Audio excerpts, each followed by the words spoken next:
Well, how are you doing today? And today's video we're going to do a maintenance session on the Oase Biomaster Thermo 250. We recently did a rescape on the tank it's attached to. I made a bit of a mess and I believe that mess has probably gone into the main compartment. I don't usually maintain the main filtration system at all really, but I think it might go into that, so I'm going to open up today and get that cleaned out. Secondly, the new scape is a bit cloudy, possibly some tannins, so I'm going to add some media in today in the filter to hopefully clear that up. So without further delay, let's go straight down to the filter and get ready. So our first job is to make sure everything's turned off, especially I've got the thermo version, so I want that heater to cool down a little bit so I don't remove a really hot heater. It's not a good idea. So it's all been turned off now a good few minutes. Now we can unlock our filter.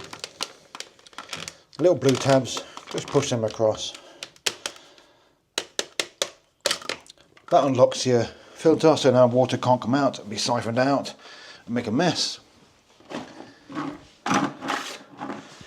And we'll start by removing our pre-filter. So I'm just going to remove that.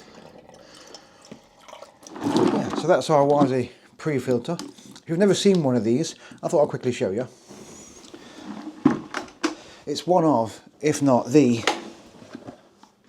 water dripping everywhere, best feature of one of the Oase filters. It's why I love them so much. If you keep this regularly clean, then you haven't got to do the maintenance I'm doing today. I'm only doing it today like I discussed earlier in the video and why. But if you maintain this weekly like I do with the water change, you've almost never got to touch the main body of the filter. It simply unscrews, not making too much mess, and as you can see, if you can see that again, too much water everywhere, that is absolutely messed up, gunked up. That is obviously from when we did our rescape last week. So that's our pre-filter took out. I've showed you a video of that. Now we can remove our pipe work. Yep, there we are, and not much water coming out of that, even better. Now I can remove the actual filter away. And now we can start maintaining everything else.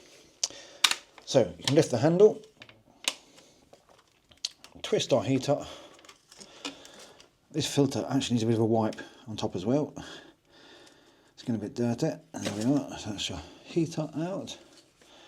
We can remove that. I think that even needs a bit of a clean, the heater actually as well. We'll do that today as well. So now with the handle up, you can now remove your side pieces. You can't do that when the handle's down. It's a great feature. Stops you from making any mistakes.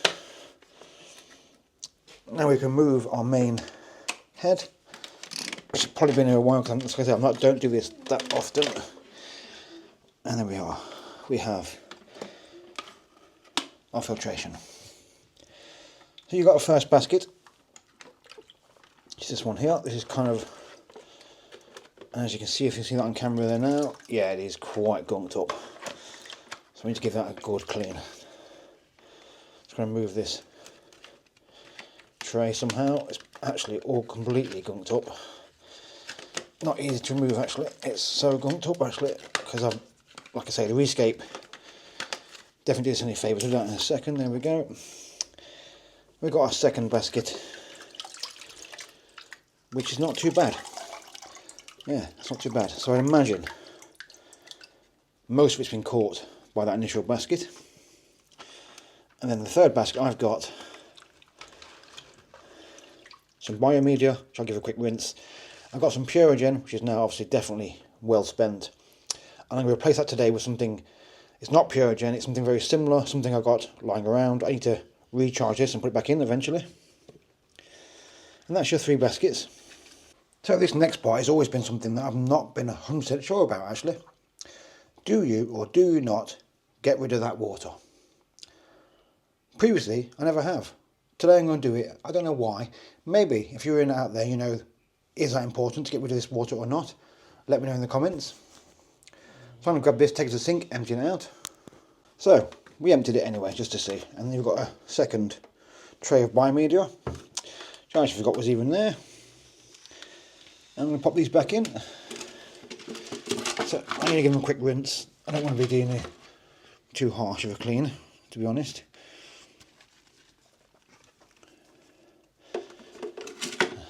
Oh yeah, we're going to place in our new Purigen-like stuff. It's going to go in there, and then we're going to go reassemble our baskets. So we've got this one. So just make sure that's definitely clean enough. Like I said, I won't do this in tap water. I don't want to completely kill it off. Just enough so it's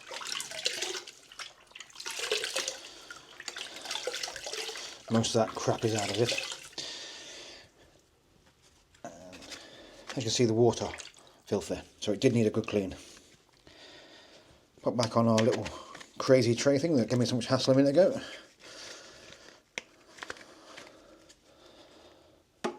Pop that back in.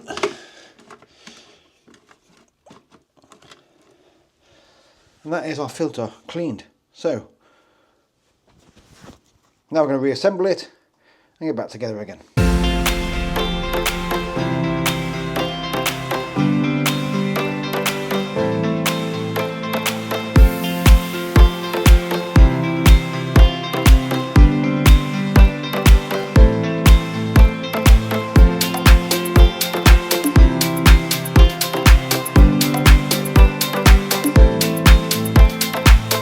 So that's it, it's all now put together, everything's back locked in using the temps, make sure you do that.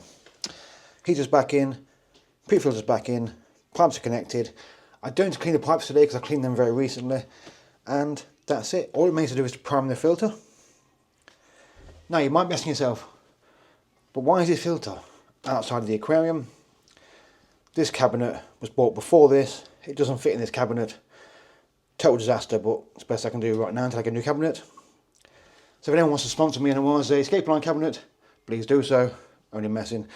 Now let's get this primed now. Because it's emptied, I imagine it's going to take a bit of priming to do. So let's get that done.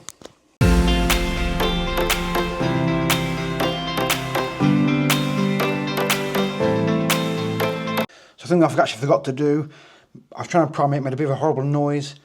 I actually forgot to clean the propeller, it was quite mank. So I've cleaned that now, back together again, and we'll re-prime it again. So we eventually got our filter primed. That took a bit of effort. We got it done. It's now running. So let's go back up and have a bit of a few thoughts on that session there now. 2 seconds.